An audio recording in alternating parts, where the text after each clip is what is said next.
Hello, Sandor. I'm Nerea. Thank you to be here with me.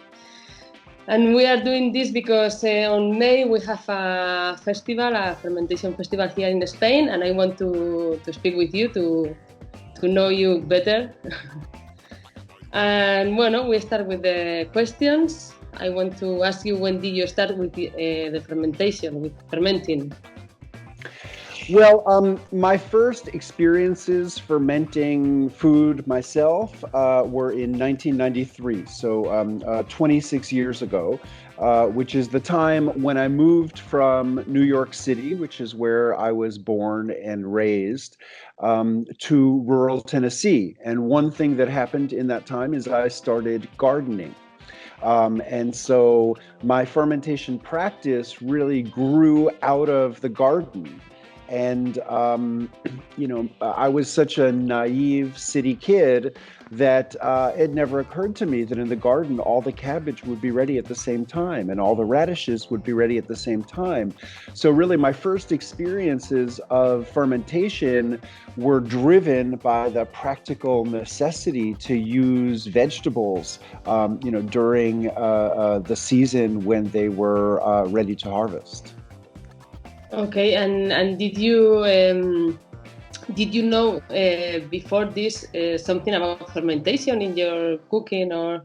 Sure. I mean, like most human beings living on planet Earth, I was familiar with certain products of fermentation, and my favorite product of fermentation as a kid was pickles. My grandparents were immigrants to New York City from Eastern Europe, what's now Belarus, and in the Jewish Eastern European culture that existed in New York, there were a lot of great pickles to eat in the Eastern European style. So it was a flavor I was definitely familiar with. I was familiar with sauerkraut. I was familiar with yogurt.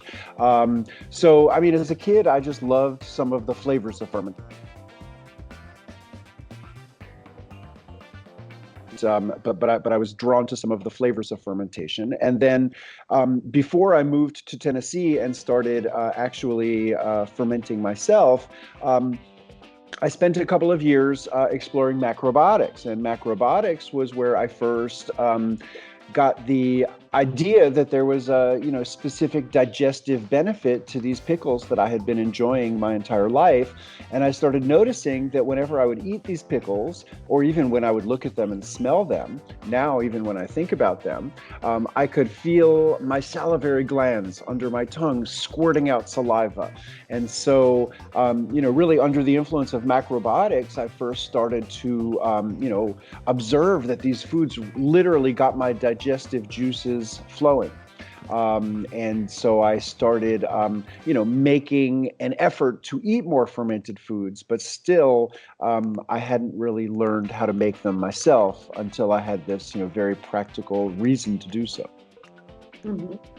Really, really close to me, because I started with the fermentation, first with macrobiotics, and then with the fermentation because I made the miso and pickles and other things and the pressed salads with macrobiotics, but after that I started with the fermentation and all the things. What were you doing before being an author and professor of fermentation? Well, let's see. I worked as a high school teacher. Then I was working in municipal government in New York City for a couple of years. More than 30 years ago, I was running a community organization in New York City that was trying to stop Donald Trump from building a massive development on the west side of Manhattan. So, I was very involved in New York City and New York City politics, and I had a career in municipal government in New York. Okay. When you decide that you wanted to leave bulk fermentation, or? Well, it wasn't that straightforward. I made a decision to leave my job and leave New York partially because I happened to meet some people who lived in this rural community, and I met them at a moment when I was looking to make a big change in my life, and I was very intrigued by what they told me about this community, and I came and visited, and I was very enchanted by what I saw, and I started thinking, oh, maybe I need to leave New York City and try living in the country in this community context. So I really just walked away from my career in New York and joined this rural community in Tennessee, and my work for the community primarily involved gardening and cooking.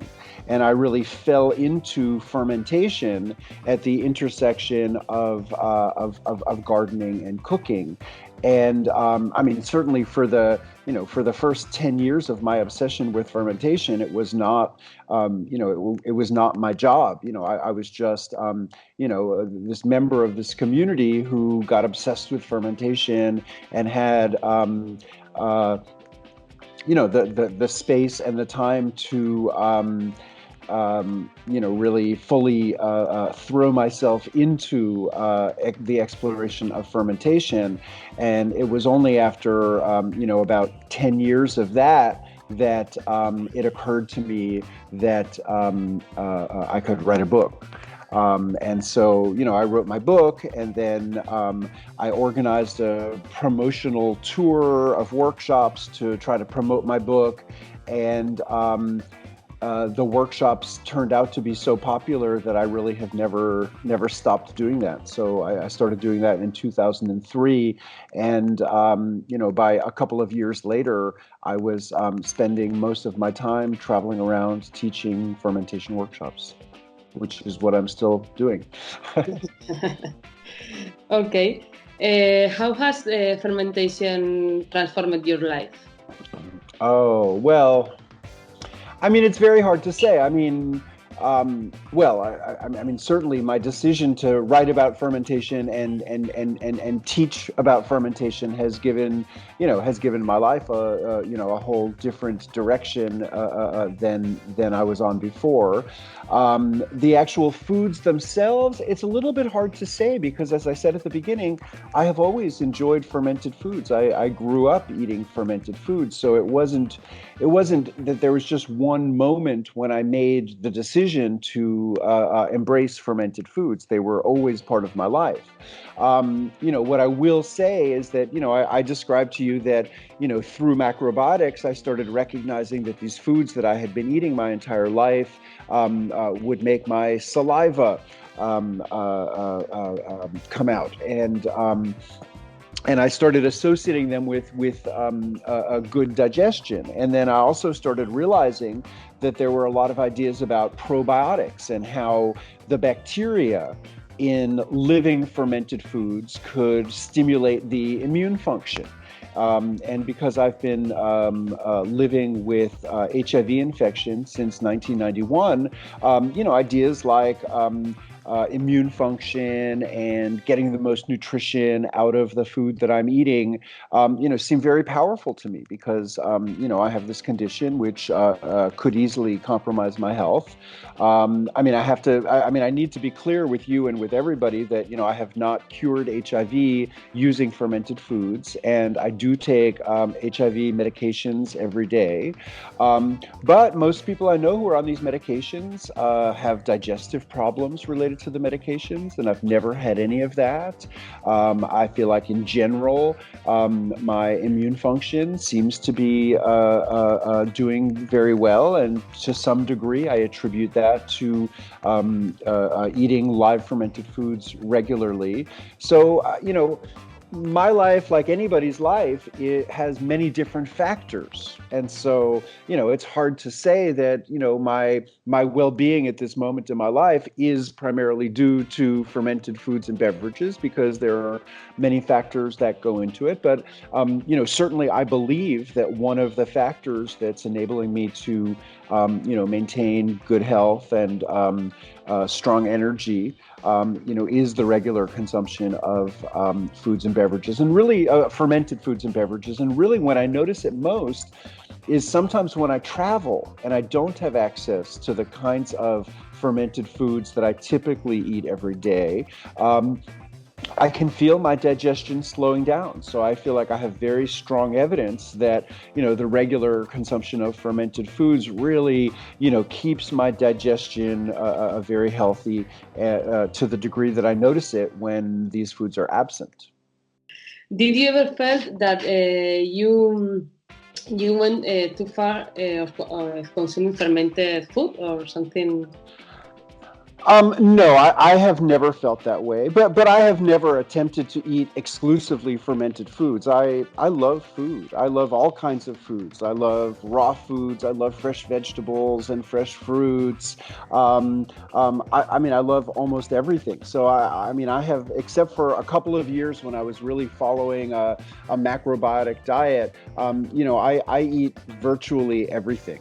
And I'm not following a restrictive diet. I do not eat exclusively fermented foods. Yes, I think it is possible for people to eat too much fermented foods. Some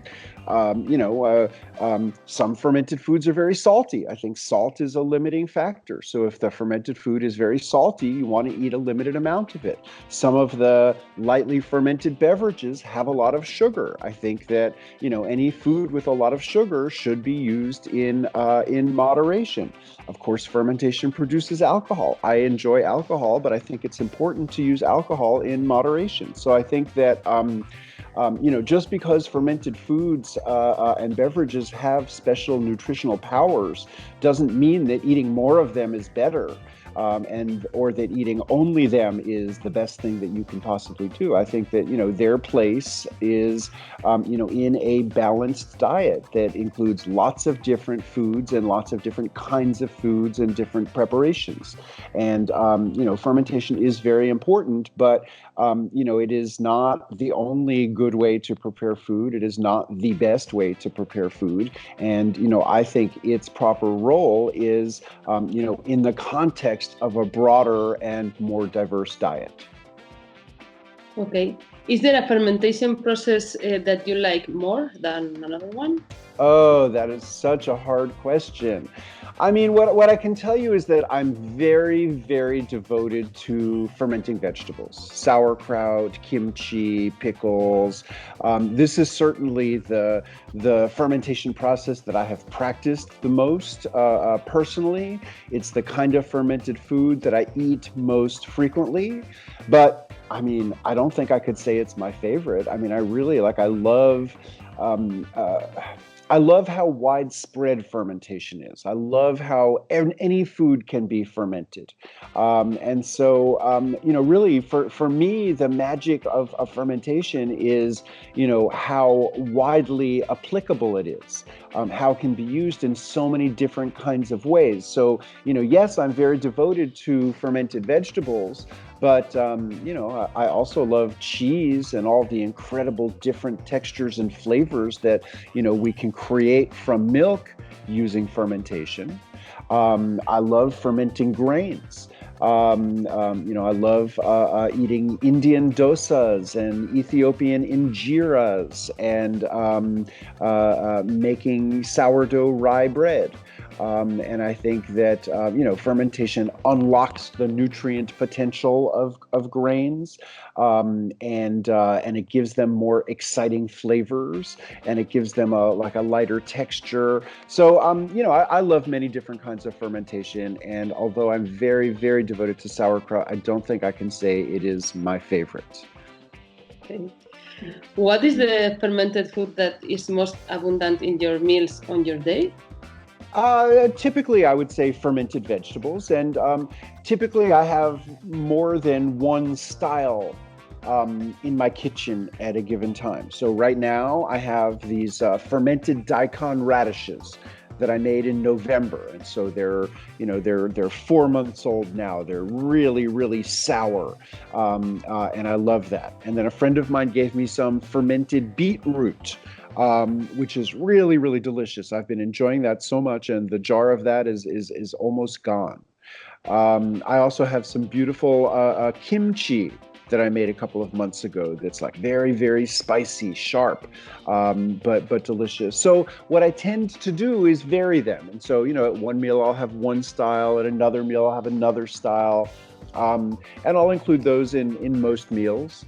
I also love to incorporate yogurt into things. I eat lots of different kinds of fermented foods, but I would say that the most frequent and regular ones that I eat are fermented vegetables. Okay. Do you think that this passion that exists for fermentation is only something temporary, or that is has come to stay? Well, I think it's always been here. Yes. If we think about the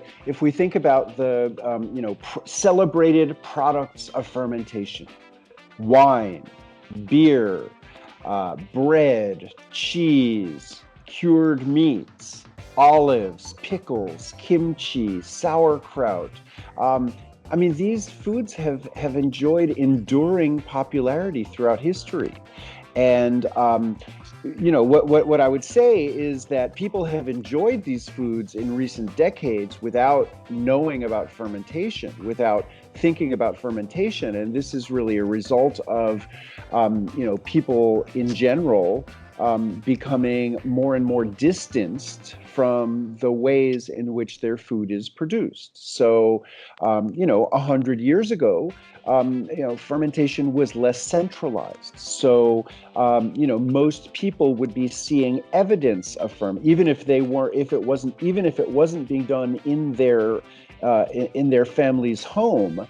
In their community, they would see evidence of fermentation and have some general understanding of the process. But because over the course of the 20th century, the production of food from agriculture to the factory has been largely centralized, and fewer people are directly involved, fewer people understand the process. So fermentation has become very mysterious. And this happened during the same period of time as people became afraid of bacteria. We began to think of bacteria primarily as dangerous agents of disease. And we all were indoctrinated by what I like to call the war on bacteria, to believe that we had to fear bacteria. Microbiology in the last couple of decades has been telling us a much more nuanced story.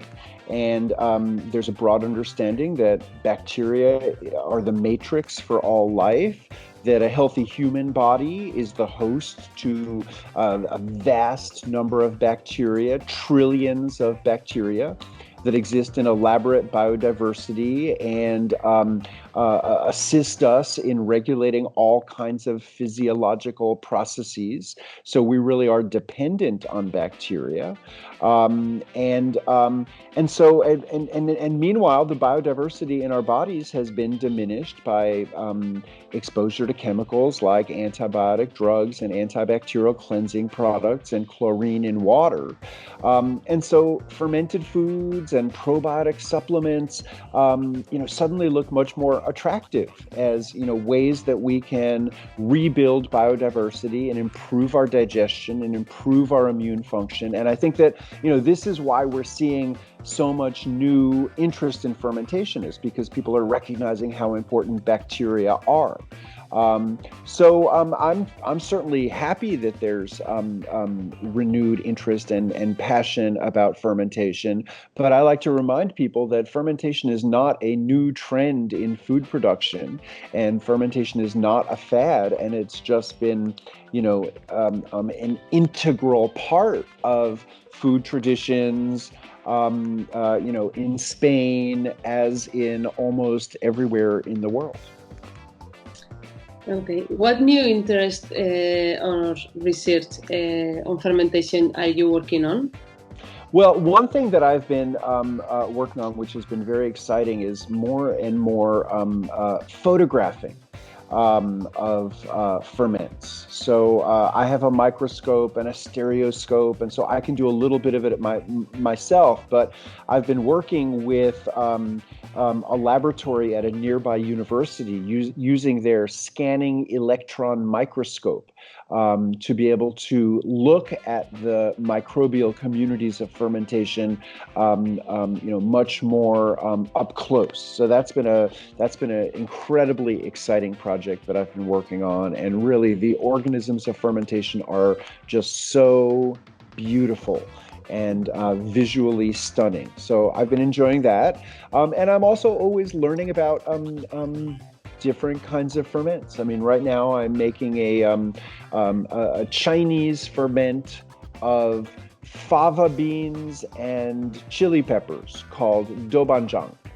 When I went to China a couple of years ago, I visited a factory where they were producing it, and just based on my observations and conversations with them, I've been able to make some doubanjiang for myself at home, which has been very, very fun and exciting. But I'm constantly trying to learn about the processes for making different kinds of ferments, and fermentation is a vast realm of human creativity and activity, and there are nearly infinite manifestations of fermentation. And so even after 26 years of studying this, I keep learning about new ferments and trying to learn how to make them. What advice will you give to a person who has just started in this field? Well, I mean, generally, I encourage people to begin with fermenting vegetables. Vegetables are plentiful and easily accessible. I think that fermenting vegetables is really much more wholesome and supportive of good health than, fermenting a sugar water solution, which is really what many ferments are. If people are nervous about fermentation, there's nothing safer than vegetable fermentation. I mean, there are no recorded cases anywhere in the world of food poisoning or illness from fermented vegetables. So if you're nervous about it, fermented vegetables are a perfect way to start. It's incredibly easy. You take some vegetables, chop them or grate them, lightly salt them to taste. There's no magic number of how much salt you use. Salt it to taste, add other seasonings if you like. Then I like to get in and squeeze with my hands. And what this does is it breaks down cell walls and helps release juice, and the vegetables get very juicy. And then you just take your juicy vegetables and stuff them into your vessels, which can just be a simple jar, or it could be more elaborate, like a ceramic vessel or a wooden barrel. But a jar is easy. A liter jar will take about 1 kilo of vegetables to fill up, and then you wait. And you could wait, 3 days. You could wait a couple of weeks. You could wait a couple of months if you're in a cool environment. But you don't have to wait that long. Just taste it at regular intervals every few days. Try to keep it submerged, and that's how easy it is. I mean, it's just like absurdly simple.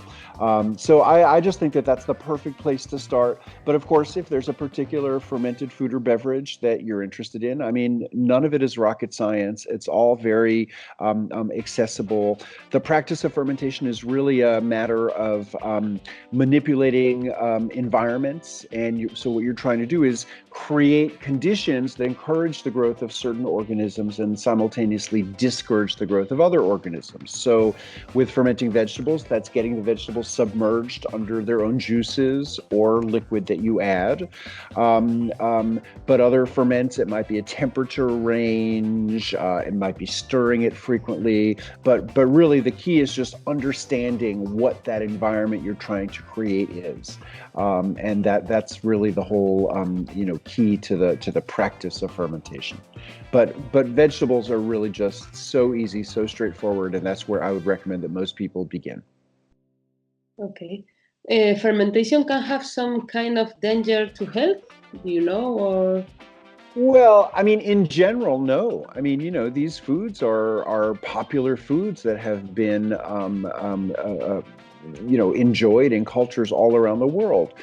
However, I mean, sometimes people have particular conditions. Sometimes people have, let's say, blood pressure concerns, and they're being told to minimize salt intake. So you can make your fermented vegetables much less salty. But if you're in this condition, then you want to be careful with the salt. There are people who have thyroid problems and can't eat cabbage or other vegetables in that family. So then they wouldn't want to eat sauerkraut that's made from cabbage. But then maybe it's better you could ferment carrots, or you could ferment beetroots. I mean, any vegetables can be fermented. You could ferment green string beans. I